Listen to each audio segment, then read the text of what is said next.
Right, we're on. Okay, so we're looking at what quotations to learn and points to make about the end of Wuthering Heights. So the first one is, "The devil's harried off his soul," says Joseph.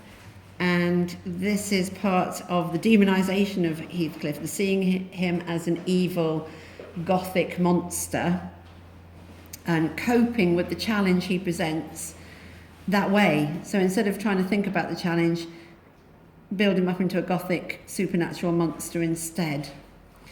So, "The devil's carried off his soul," he cried, "and he may have his carcass into bargain for aught I care. Eech, what a wicked un he looks, grinning at death." And the old sinner grinned in mockery. Bit mad. So another important bit here. "I thought he intended to dance around the bed, but suddenly composing himself, he fell on his knees, raised his hands, and returned thanks that the lawful master and the ancient stock were restored to their rights." So this is the whole system of religion. So he's fell on his knees, giving thanks, so can't fall on his knees. Religion, law, blood rights, if you like, are all restored. And Joseph's really, really glad. He doesn't benefit from it. It keeps him as a servant. But he would rather have those social norms and those beliefs. So that the devil's harried off his soul is his way of coping. And he's really pleased the ancient stock were restored to their rights. So what's in the next paragraph? I don't want to read them all out on the video. Hareton's very upset, Nellie says. "Kenneth, the doctor, was perplexed to pronounce of what disorder the master died." And here you've got a nice example of Nellie. I concealed the fact she's not just an observer, she's very involved in the plot and the storyline. So that's a nice quote for it. But I think a better example is when Cathy says it would degrade her to marry Heathcliff, and Heathcliff's heard, she lies and says, "Joseph is here." But there's another example just if you want one. But what's important is that we don't think that Heathcliff has committed suicide. So "I concealed the fact of him having swallowed nothing for 4 days, fearing it might lead to trouble. And then I'm persuaded it..." So he wouldn't be buried in the church if people thought he'd committed suicide. But the other reason it's important is that it would make the novel too easy. Heathcliff could have committed suicide as soon as Catherine died. And if he was really miserable about Catherine 20 years later, so he killed himself, that would be a very simple novel. So he sort of died in a supernatural way through her kind of haunting him is much more complex. So it's really important we don't think that it's suicide. So she says, "I'm persuaded he did not abstain from eating and drinking on purpose. It was a consequence of his strange illness, not the cause. It was nothing as simple as suicide." So they buried him the way he wanted. Everyone's very shocked. Everyone's left at the funeral, and it says here, "But the country folks, if you ask them, would swear on their Bible that he walks."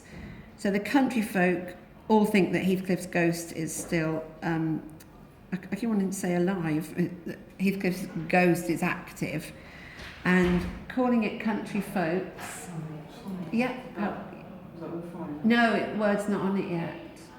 Okay, just help yourself there. Sorry, people. So anyway, so country folks is a way of dismissing. It's an old wives' tale, and no one really would believe it. So she's dismissing the idea that Heathcliff's ghost is active. "There are those who speak to having met him in the church and on the moor and even within this house. Idle tales, you'll say, and so say I. Yet that old man by the kitchen fire assumes he's seen the two of them when he looks out of his chamber window." Oh, is it me? It's all there now. Oh, is it? Brilliant. It just took a long while. I don't know what I did. Oh, got it. Great, thank you. So, "On every rainy night since his death, and an odd thing happened to me about a month ago."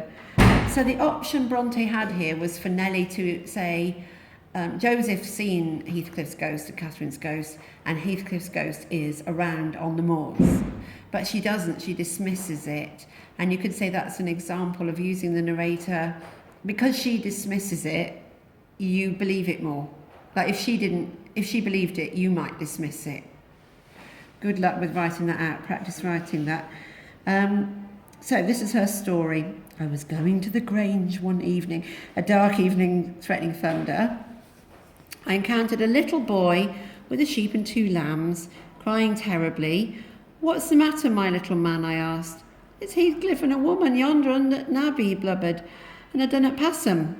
I saw nothing, but neither the sheep, so that's kind of proof that there is a ghost or something there because the sheep won't move. Or he would go out, and I bid him take the road lower down. He probably raised the phantoms from thinking, so again she's dismissing it. And that makes me believe it more. So she thinks there's no ghosts, there must be ghosts. I don't like being out in the dark now, and I don't like being left by myself in this grim house. I cannot help it. I'll be glad when they leave it and shift to the Grange. So even though she's dismissing it, she is uncomfortable. So now we have the return to normal social values at the end of Thrushcross Grange. I think the novel might be called Wuthering Heights. So they're going to the Grange. That's one bit of normality. They're getting married. This is Cathy, the younger Cathy and Hareton is another way, and Joseph's going to live in the house. And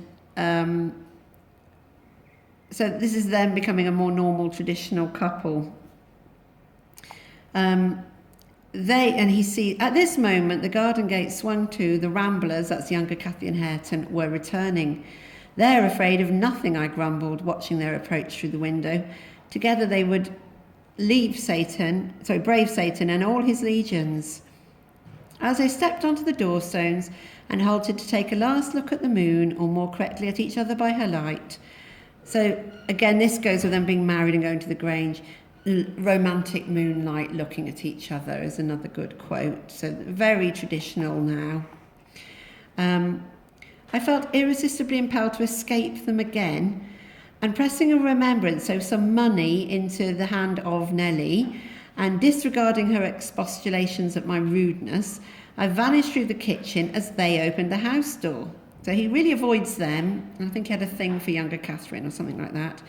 And so should have confirmed Joseph in his opinion of his fellow servants' gay indiscretions, had I not given Joseph some money. So he thinks Joseph would think that Lockwood and Nellie are having an affair. So I would have confirmed Joseph in his opinion of Nellie's gay indiscretions, had he not fortunately recognised me for a respectable character by the sweet ring of a sovereign at his feet. So I chucked him some money and then everything was fine again. Now that is completely mad. And that's how mad Lockwood is, that anyone would think he was having an affair with Nellie. So when he judges at the end that Heathcliff's sleeping quietly, it's more about him being really unreliable and thinking stupid things. So, big symbol at the end. My walk home was lengthened by a diversion in the direction of the kirk, when beneath its walls I perceived decay. So that's an important one. Decay. The church is decaying. So maybe things are changing and Heathcliff's not as dead and buried as he appeared. It's a little hint there. So even in 7 months, many a window showed black gaps, and it's all autumn storms. I sought and soon discovered the 3 headstones on the slope next to the moor, the middle one grey, the half buried in the heath, Edgar Linton's only harmonised by the turf, and moss creeping up its foot, Heathcliff still bare. I lingered around them under that benign sky, watched the moths fluttering among the heath and harebells, listened to the soft wind breaking through the grass, and wondered how anyone could ever imagine unquiet slumbers for the sleepers in that quiet earth. So it might be worth how anyone could ever imagine unquiet slumbers. I mean, he is saying you'd be really mad to think that they weren't just sleeping and dead. To think that they're ghosts is ridiculous, is what he's saying there. But what does he know? He thinks that Joseph might think him and Nellie are having an affair. So it's worth, or if you can't remember that bit, sleepers in that earth, that's Lockwood's judgment, that they are dead and buried. but it's one I find difficult to accept because he's been such a Burke for the rest of the novel. You want to say that probably. He's been so unreliable for the rest of the novel. So those are the quotes I would learn, and I could use that for quite a lot of things. Thank you. Zainab is the camera woman today, and we'll